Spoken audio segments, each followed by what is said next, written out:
अपनी खुद की प्रोटेक्शन लेके चलते हो, भाई आपके सर के ऊपर हाथ होना चाहिए किसी भगवान का, तब जाके उनके साथ काम कर सकते हो। ऐसे ही बुक में पढ़ के कि मुझे आज अप्सरा साधना करनी है, मुझे कल यक्षिणी करनी है, तो कहाँ से होगा। अच्छा, हमने शुरू में बात करी थी कि क्या अमर बन सकता है इंसान, नहीं बन सकता, लेकिन क्या अपनी मौत को टाला जा सकता है तंत्र से, या फिर उसका समय बदला जा सकता हो, ऐसा कुछ? ये तो पहले भी हुआ है, इसके बारे में हम सुनते हैं, महामृत्युंजय मंत्र। ओके। हाँ, एक लड़का था मृत्युंजय, उनके माँ बाप ने साधना करके भगवान से मांगा था उसे, मृत्युंजय को। तो बोला मैं तुम्हें बेटा तो दे दूंगा, लेकिन या तो वो अच्छी जिंदगी जिएगा, मतलब पूरी जिंदगी जिएगा, लेकिन वो बेवकूफ़ होगा, दिमाग से मतलब थोड़ा धीरे होगा, ठीक है। हाँ, या फिर वो बहुत ही ज़्यादा इंटेलिजेंट होगा, बहुत दिमाग होगा, लेकिन सिर्फ 11 साल तक जिएगा। तो उन्होंने बोला नहीं, हमें वो वाला चाहिए जो 11 साल तक जिए, लेकिन अच्छा उसमें बहुत ज़्यादा गुण हो, वो उसमें इंटेलिजेंस हो, हमें वो वाला चाहिए। तो बोला ठीक है। तो उन्होंने वो सीख ले लिया जो उन्होंने ब्लेसिंग्स थी, मृत्युंजय आ गया उनके पास। अब उन्होंने 9-10 साल की उम्र में सब कुछ सीख लिया जो एक गुरु उन्हें सिखा सकता था, और उसके बाद वो अपने वापस अपने माँ बाप के पास चला गया। तो उन्होंने बोला कि हमने ना ये वरदान मांगा था तुम्हें, और 11 साल में तुम्हारी मृत्यु हो जाएगी। तो कहता मुझे तो नहीं मरना, मैं क्यों मरूँ, मुझे तो माँ बाप की सेवा करनी है, मुझे तो अभी और जीना है। तो उन्होंने खुद ही अपना एक मंत्र बनाया जिसको हम आज महामृत्युंजय मंत्र कहते हैं। उन्होंने अपनी साधनाएं की, अपनी तांत्रिक साधनाएं की, जिससे उन्होंने शिवजी को खुश किया। तो 11 साल की उम्र में जब यम उन्हें लेने आ रहा था, शिवजी खुद आ गए उनको बचाने के लिए, अपनी उनकी मृत्यु से उन्हें हटाने के लिए। तो ये जो मंत्र है ये सबको पता है कि मृत्यु से बचाता है, लेकिन आप इसका जब बहुत बार उच्चारण करते हो तो मृत्यु आपको एनलाइटमेंट भी देती है, मोक्ष भी देती है, तो आपको उससे भी बचाता है। इसलिए कहते हैं कि हर रोज उसका जाप नहीं करना चाहिए, सिर्फ जब बहुत ज्यादा जरूरत होती है तब आप एक बार इसका जाप या इसका हवन कर सकते हो। आप थोड़ा बता पाओगे क्या प्रोसेस है महामृत्युंजय जाप? महामृत्युंजय जो जाप है, एक तो पहली बात आप हर रोज नहीं कर सकते, एक लिमिटेड अमाउंट मंत्र का होना चाहिए, उतने ही कर सकते हो, या तो 108 बार करो या 11 बार, जितने भी जितना आप करोगे आप सिर्फ मृत्यु नहीं टाल रहे हो, अपना मोक्ष भी टाल रहे हो। ओके, डेथ एंड एनलाइटनमेंट ये दोनों साथ साथ चलती है, क्योंकि आप जब मर रहे हो, जो आपको लगता है, हम क्या बोलते हैं एनलाइटमेंट में कि मैं हूँ ही नहीं, निर्वाण षटकम में क्या लिखा है कि मैं इंसान, मैं ये भी नहीं हूँ, मैं जो बोल रहा हूँ मैं वो भी नहीं हूँ, मैं ना तो अपना ईगो हूँ, ना ही मैं अपना प्राइड हूँ, ना ही मैं जेलसी हूँ, ना ही मैं कुछ हूँ, मैं बस शिवोहम, मैं ही शिव हूँ, वरना मैं कुछ भी नहीं हूँ। तो शिव जी ने जो दिया ऐसा मतलब कि जब आप सोच लेते हो कि आप हो ही नहीं, मैं चला ही जाता है, तब आप एनलाइटन हो जाते हो। और ज़्यादातर लोगों का मैं तब जाता है जब वो मर जाते हैं, मृत्यु हो जाती है। आत्मा की मृत्यु कभी नहीं होती, शरीर की होती है, तो वो मैं तो शरीर के साथ ही चला गया। अब काफ़ी लोगों की डेथ के टाइम पे वो डर जाते हैं कि मृत्यु आने वाली है, सच है कि आएगी, लेकिन उस टाइम पे आप बचोगे कैसे? थोड़ी बहुत चीज़ें जो आप खुद कर सकते हो, महामृत्युंजय का जाप उस समय आप करवा सकते हो, या तो किसी पंडित से, या उसका हवन करवा सकते हो, या फिर खुद से कर सकते हो। नहीं तो और भी बहुत चीज़ें हैं जिसकी वजह से होता है।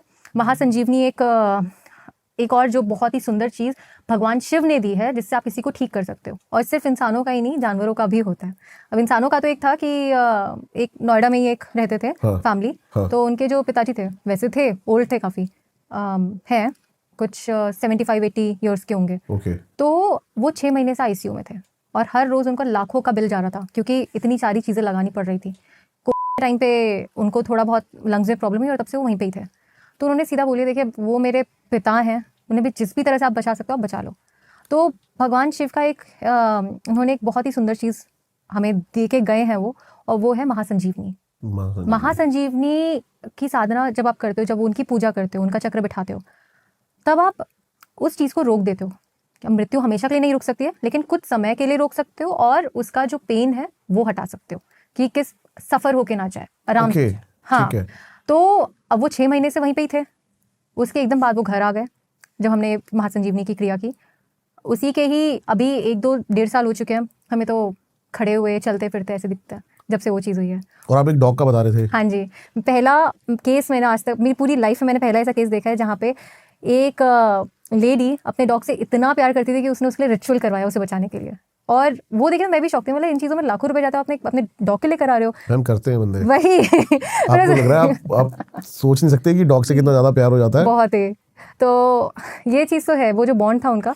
उन्होंने उसी टाइम कॉल किया, उन्होंने बोला आप जितनी जल्दी कर सकते हो उतना लो, आपको मतलब अभी करके दो ये वाली चीज़। क्योंकि उनके जो वेट था वो उन्हें बोल रहा था कि ये जो डॉग है उसके हार्ट में प्रॉब्लम थी कुछ, तो वो अब ज़्यादा दिन नहीं रहेगा, कुछ ही दिनों में वो पास हो जाएगा, चला जाएगा। तो मतलब कुछ भी करके कुछ हो सकता है इसका कि वो ऐसे ना जाए। ओके। तो तब हमने ये किया था जो महासंजीवनी की थी। 2 दिन बाद वो रिपोर्ट लेके वापस गई डॉक्टर के पास। उसी डॉक्टर ने बोला कि नहीं, इसके हार्ट में कुछ नहीं है, इसे बस हल्का सा कंजेशन था। अभी वो बिल्कुल ठीक है, परफेक्ट है। वो डॉग बहुत ओल्ड था, ही वॉज 14। तो अब वो कैसे गया मैं आपको बताती हूँ। उनका ये था, मैंने बोला कि देखो हमेशा के लिए तो हम इसे जिंदा नहीं रख सकते हैं, है ना, लेकिन ये है कि ऐसे सफ़र करके नहीं मरेगा। हाँ। तो उनका जो डॉग था, फरवरी में वो उसका रिपोर्ट आया, वो एकदम ठीक हो गया। उसके बाद से वो एकदम ठीक जिया। सितंबर में आराम से, जैसे होते हैं ना नॉर्मल डॉग, रात को सोने जाते हैं, सब कुछ खेल खिला के सब कुछ होके रात को सोने गया, सुबह नहीं उठा। और वो दुखी बहुत हुई, लेकिन साथ में थैंक यू भी बोल रहे थे, क्योंकि वो कह रहे थे कि एटलीस्ट उसने सफ़र नहीं किया, वो आराम से गया। तो वो एक डॉग का साथ था जो उन्होंने अपने बच्चे के लिए इतना कुछ किया। तो उनके 2 डॉग्स हैं, उन्होंने बोला मेरे को दोनों के लिए करवाना, ताकि वो कभी भी सफ़र होके ना जाए। और इसीलिए ये चीज़ हमने अपने डॉग्स के लिए भी की हुई है, क्योंकि उन्हें भी ऐसे सफरिंग की ज़रूरत नहीं है, तो हमारे भी अच्छे खासे जी रहे हैं। ये थॉट भी बड़ी पेनफुल है कि हमारे डॉग चले जाए।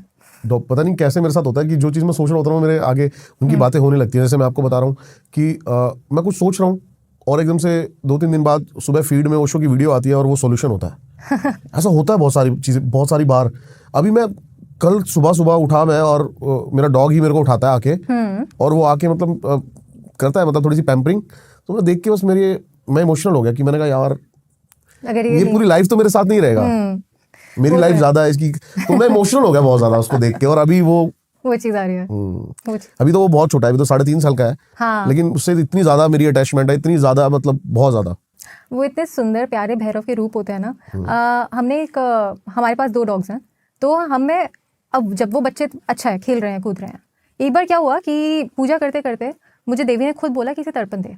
तो जो भैरव का तर्पण होता है ना, वो मैंने अपनी डॉग को दिया, और वो देखने लग गई एकदम से मेरी तरफ, जैसे मैंने उसे तर्पण दिया। वो आप दूर से भी दे सकते हो। होता क्या, आप थोड़ा बताओ इसके तर्पण क्या होता है। खाने या पीने से पहले आप जो कर रहे हो, तर्पण आप अपने दोनों हाथ रखते हो और तर्पयामी, कि हम आपको पहले दे रहे हैं। ओके। हाँ, तो वो तर्पण देना होता है कि आप उसमें उस चीज़ में आप उन देवी या देवता को देख रहे हैं। लोग यंत्र में तर्पण देते हैं, देवी की मूर्ति में तर्पण देते हैं, या किसी डायरेक्शन में देख के तर्पण देते हैं कि आप उनको फीड कर रहे हो। ठीक है। तो अब मैं जब भी अपना भैरव का तर्पण देती हूँ, मैं अपने डॉग को देती हूँ। उसके बाद से होने लग गया है, बस उस दिन के बाद से मैं जब भी किसी रिचुअल या किसी क्रिया के लिए बैठ रही हूँ, यहाँ मैं देख सकती हूँ, यहाँ मैं देख सकती हूँ, यहाँ मैं देख सकती हूँ, वो कहीं पे भी होगी ना, वो उठ के आ जाएगी और मेरे पीछे बैठेगी और पीछे की तरफ देखेगी हमेशा। और जब यहाँ पे कोई नहीं होगा तो सीधा डोर के पास चली जाएगी, जहाँ पे मैं अपना कमरा बंद करके करती हूँ। और अगर वो कमरा खुला हुआ है तो वहाँ पे बैठ के उसकी एकदम बस जो चौखट है ना, वहाँ पे बैठ के बाहर की तरफ देख रही होगी, और कोई भी अंदर आया तो भौंकना शुरू। तो उसे तो ऊर्जाएं दिखती हैं। और तब भी जब भी मैं अगर घर पे कोई क्रिया कर रही हूँ, सब डॉग्स को नहीं दिखती क्या? सबको दिखती हैं। Okay. सबको दिखती हैं, लेकिन जब से तर्पण दिया है वो उस चीज़ में प्रोटेक्ट करने लग गई है, रिचुअल्स में आने लग गई है। रीजन है कि डॉग्स और बच्चों को ये चीजें दिखती हैं? हाँ, क्या रीजन है? सिक्स सेंस उनकी बहुत ज़्यादा स्ट्रांग होती है, और जो बच्चे होते हैं वो माया में अभी पूरी तरह से लीन नहीं हुए। बिल्कुल सही है। मेरे को लगता है ऑलवेज वो मेडिटेटेड मोड में होते हैं। आप उनको देखना कभी भी शांत, काम, बिल्कुल। हाँ। आपको भी शांत कर देंगे वो। हाँ। तो मेरे को इसलिए लगता है कि वो ऊर्जाओं को इसलिए महसूस कर पाते हैं, क्योंकि वो ऑलवेज, मतलब उनका दिमाग है ना, बिल्कुल साइलेंस है। हाँ। हमारे तो दिमाग में चलते रहते हैं कैलकुलेशन, पैसा ये वो मैसेज नहीं आया था, क्रेडिट का ये नहीं आया, वो नहीं आया, है ना। तो ये वो चीज़ नहीं होती वहाँ पे। और वो अगर आप उनके साथ अगर आप कर रहे हो, इसलिए मैं उनके बारे में सबसे ज़्यादा चीज़ें डालती भी हूँ कि आप उन्हें खाना दो, क्योंकि हमारे ऊपर डिपेंडेंट होते हैं जो डॉग्स होते हैं। बाहर आपने खाना डाल दिया तो उन्हें मिल जाएगा, आपने उस दिन खाना नहीं डाला तो वो उस दिन भूखे रहेंगे। बिल्कुल सही बात है ना। तो वो इस तरह से, एक तो आप सिर्फ डॉग्स का नहीं, आप साथ में अपने जो गार्ड्स हैं वो अपने आप ही बचा के रख रहे हो जहाँ पे ये चीज़ है। बस तर्पण देना है, कुछ नहीं करना। और अगर आप तर्पण नहीं भी दे रहे, आप अपने पास रख भी रहे हो, तो आपको सिर्फ वो फिजिकल हार्म से नहीं बचा रहे हैं। अगर आपके ऊपर कुछ लगना होगा ना, आपके ऊपर किसी ने, वो एब्जॉर्ब कर लेते हैं, और बीमार वो इसीलिए पड़ते हैं ज़्यादातर। तो मैंने एक सुना था केस कि बहुत ही यंग डॉग थी, किसी ने कुछ करवाया था उनके ऊपर, कोई एक आदमी था जिसके बारे में मैं जानती थी, तो उन्हें कैंसर होने वाला था और वो काफ़ी जल्दी पता चल गया था। और उससे पहले वो डॉग एकदम से उसे खून की उल्टी हुई और वो मर गई। और उसी के अगले दिन पता चला कि इन्हें कैंसर होने वाला था, लेकिन बहुत ही अर्ली स्टेज पे पता चल गया और वो निकल के चला गया। तो एक तरह से जो उसके ऊपर आने वाला था, उनके आदमी के ऊपर जो भी प्रॉब्लम्स आने वाली थी, वो उसने एब्जॉर्ब करके अपने अंदर ले ली ताकि उसको कुछ इफेक्ट ना हो। तो ऐसे ये जो जानवर है आपकी बहुत ज़्यादा हेल्प कर सकते हैं। आसपास की चीज़ों को आप अच्छे से रखोगे तो आपको काफ़ी कुछ सिखा के चले जाएंगे। सही बात। जी।